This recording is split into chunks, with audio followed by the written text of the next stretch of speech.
Pero bago ang lahat, bago matulog, syempre magbibidyoke muna kami dito. At meron kaming best friend dito! Vino. Vino. Inuming nakakalasing. Bakit? Paano masang vino? Vino. Sa Kastila, vino. El vino. Muchachas, muchacho. Pila men. Ay, di Italiano.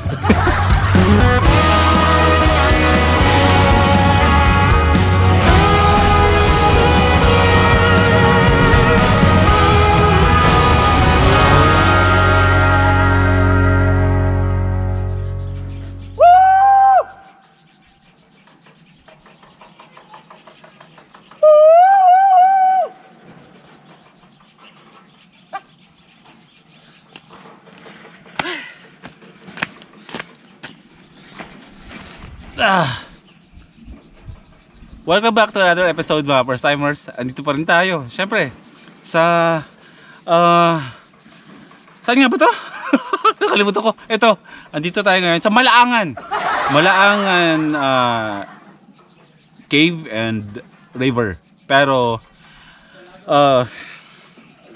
ang dapat papasok tayo ng cave.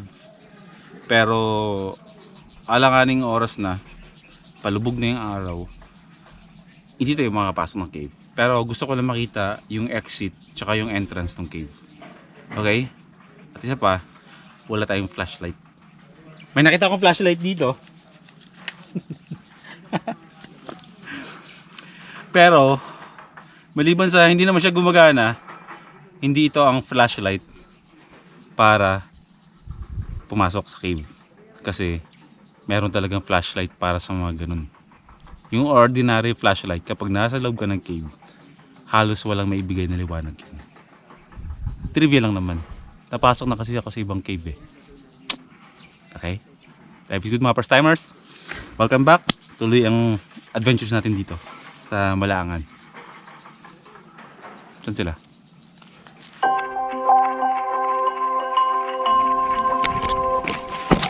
Ang sakit dito!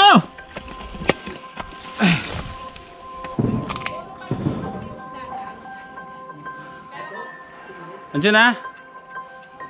So, nasa exit tayo. Itong kagandahan kapag nag-overnight tayo sa mga lakad na ganito kasi hindi tayo nagmamadali. Hindi natin iniisip yung oras na dapat umuwi tayo bago magdilim. Or at least gabi. Pero, ang exit ng cave is ito. Yan.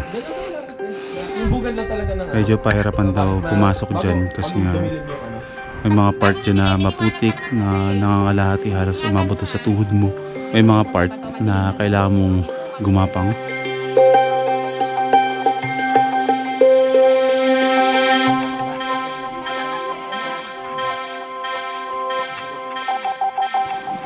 Wait lang, pababa na tayo. Pupunta tayo dun sa bungad ng cave kung saan makikita natin talaga yung pinakamaganda na klase ng rock formation. Pero meron akong trivia sa inyo. Salit lang.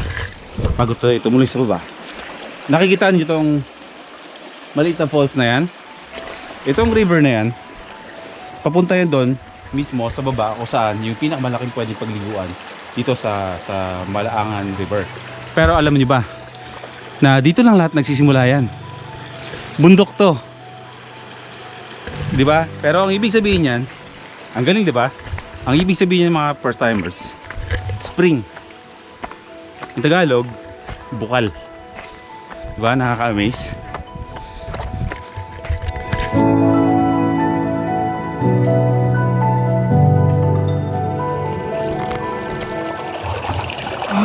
Grabe.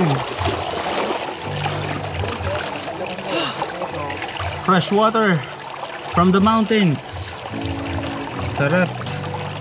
Gusto ko na maligo. Pero syempre bago lumubog yung araw na yan mga first timers, at makapunta tayo sa base camp natin kung saan tayo magtatali ako ng hammock at magpipitch sila ng tent.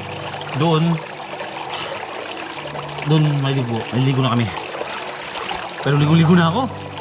Tubig to eh. Weakness. Pa lubog ng araw. Pero andito na tayo sa entrance ng tinatawag na Malaangan Cave. Pagod na ako.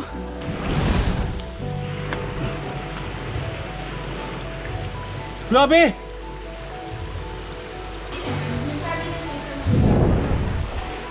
Okay, mga first timers, yung nakikita nyo is ito yung tinatawag na Malangaan. Di ba bro? Malangaan, Malaangan. Malangaan Cave. Yan, dito tayo para mas makita nyo.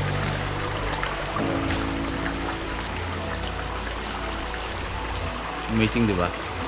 Merong parang tunnel na tunnel! Butas! Na dinadaan ng tubig. Which is, hindi naman natin sila natanong kung bakit merong ganyan.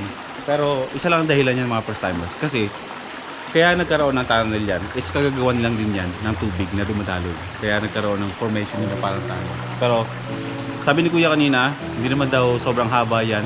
Less than 500 meters or, hindi. 100 meters, parang mga ganon. Ang haba niyan. So, kaya wala masyadong patuloy. Padilim na. I've been pushed for one last time. No more falls and no more climb. I don't want to be the shadow of the bigger picture. It makes me shallow. So I'm gonna stay out of the midnight shine against the night sky. Fight back and never go hide. I'm gonna stay right on the bright side.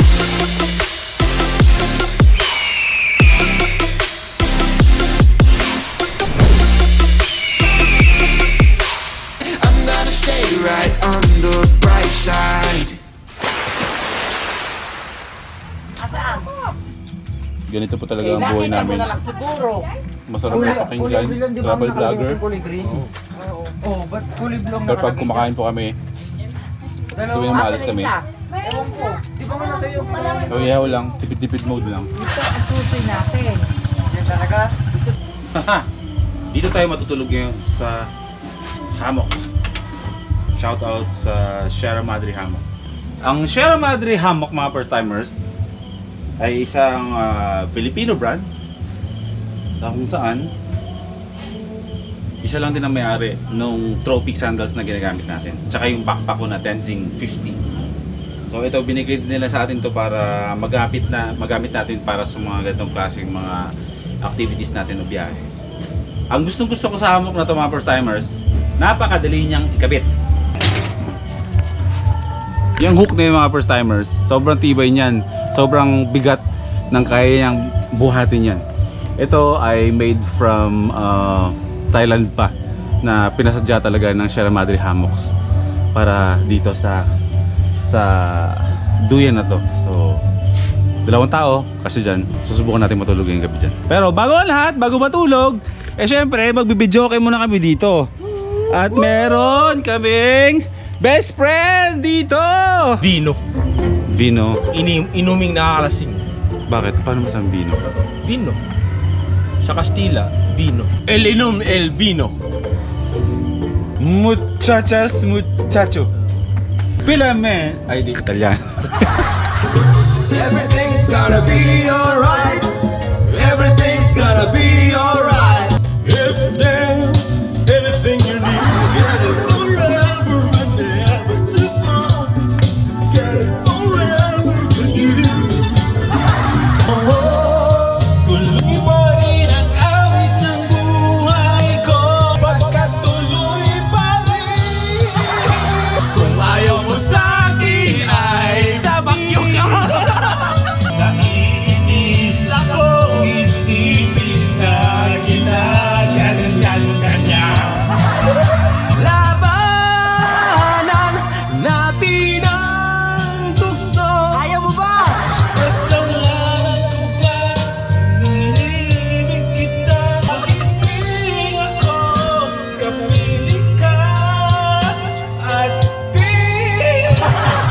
working every day down the street, selling flowers. Come on!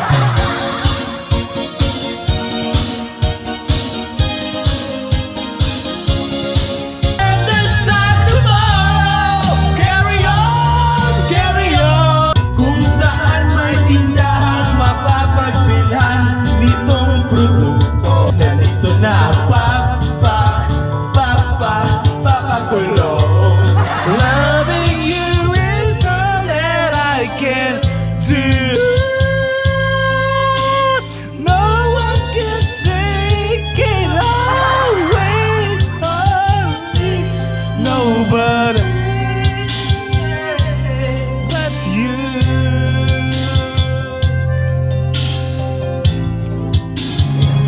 Okay guys, it's time to sleep.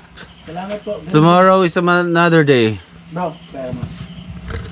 Tapos na bro, pinapatulog na tayo. Okay, salamat po. Pasensya na po sa Gusto ko pang kumanta.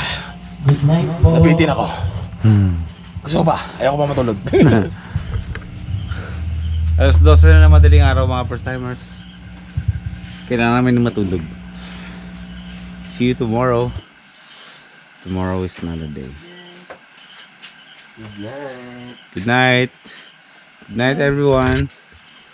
Sleep well. Tomorrow bro, isiswing tayo. I'm not with Prisha tonight, but I have her unan. So, pakiramdam ko anto pa siya. Good night. I love you. Good night first timers. See you tomorrow.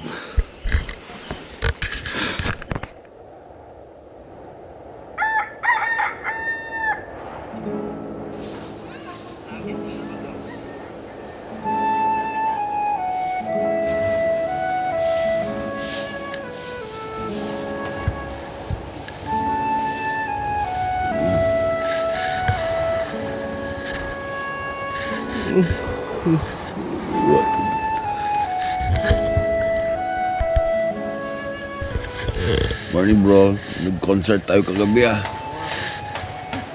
Parang naka 150 pesos tayo ng video okay. Yan. No? Grabe. Si Ken, tulog pa? No. Oh, mukhang gising na gumagalaw. Grabe. Dami ko mata.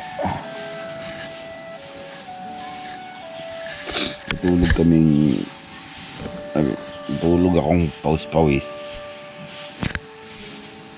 Kasi nga, wala kaming ginawa dito kundi kumanta at sumayaw. Nagising ako ng madaling araw. Sobrang lamig. Mali na hindi ako nagdala ng jacket.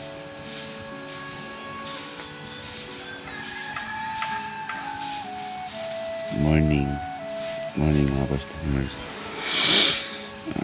Sobrang lamig din. Suot ako ng helmet. Natulog. Tulog ako naka-helmet. Oh? Breakfast done. Lugaw at kape lang mga first timers. Butit yung mga motor namin. Iniwan namin yan na magdamag dito. Pero at least nandiyan pa rin naman. Sarap. Eh bro, Oo. doon tayo sa may kuweba. Saan ko ba? Diba naligo ka doon? Oh. Papunta sa kuweba na nilugduban mo. Pwede doon? Oo, sige mamaya. Pasok tayo doon. Sarap mo bro.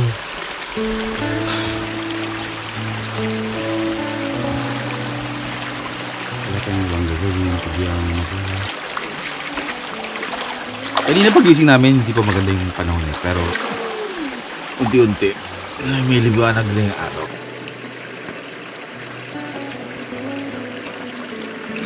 The best gala na pwedeng gawin ngayong pandemic. Walang iba yung kundi yung lugar ng mga ganito. Wala nang iba. Maliban sa nakakaiwas tayo, healthy pa kasi nakakalangap tayo ng sariwang hangin. Healthy yung mga eyes natin kasi nakakita tayo ng malalawak na lupain. Ano yan?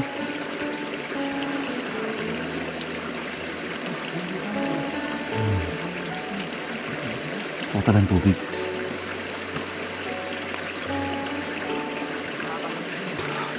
Gusto ko rin yung umuulan. Tapos may kape. Yan. Maraming ayaw sa ulan pero gusto kong umuulan. Hindi ako nalulungkot kapag may ulan. Masaya ako. Tsaka feeling ko habang umuulan, nalilinisan yung buong pagkatao. Ewan ko, nasa mindset ko lang yun. Pero ang tawag sa mga taong ganun, plubophile or plubophill.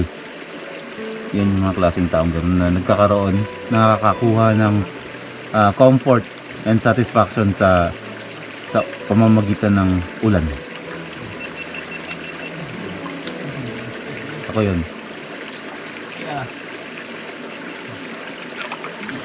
Tumaas na yung araw.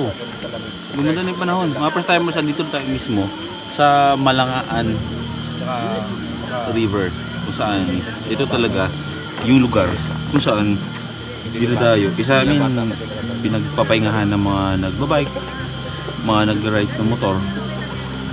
Ito yung pinapaliguan nilang area. Ito yung huling activity namin dito mga first timers sa Malangaan. Ang maligo at mag-relax na dito sa malamig at in some part mainit na tubig dito sa ilog. Siguro nag-iba na yung hugis nung ilog na to nung dumaan yung bagyo kasi magkakadugtong na naman kasi yung mga ilog dito sa Norsagaray tsaka sa Doña Remedios Trinidad. So feeling ko dahil first time ko napunta dito, hindi ganito yung itsura nito dati. Pero yung pinapaliguan ngayon na malalim na part is ito. Diyan na area. Ayun mga first timers, si Kuya Regel dito kasama natin, isa siya sa mga tour guide. Lahat ng mga tour guide dito, mga first timers, madami, pero ang mga legit na mga tour guides dito is may hawak-hawak na radyo at ID. Okay? So kanina nakakwentuhan na natin si Kuya Regel dito. Akala namin normal na ilog lang tong pinagsiswimingan pero hindi pala. Bukal. Alam mo kung bakit? Bakit niya ba?